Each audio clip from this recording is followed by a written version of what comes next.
platillos que no puede faltar en la mesa para ver el Super Bowl es el guacamole, platillo que se ha convertido en el aperitivo favorito de los aficionados del fútbol americano.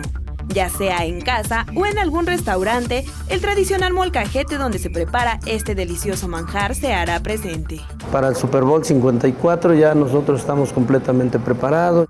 Damos bastante comida, aquí tenemos el guacamole.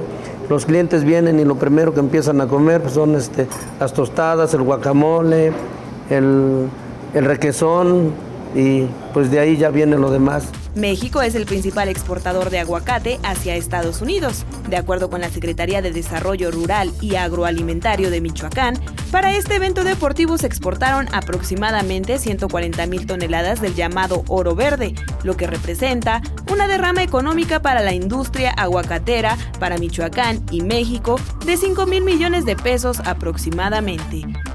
En el país, existen más de 28,000 productores y 62 exportadores de dicho alimento.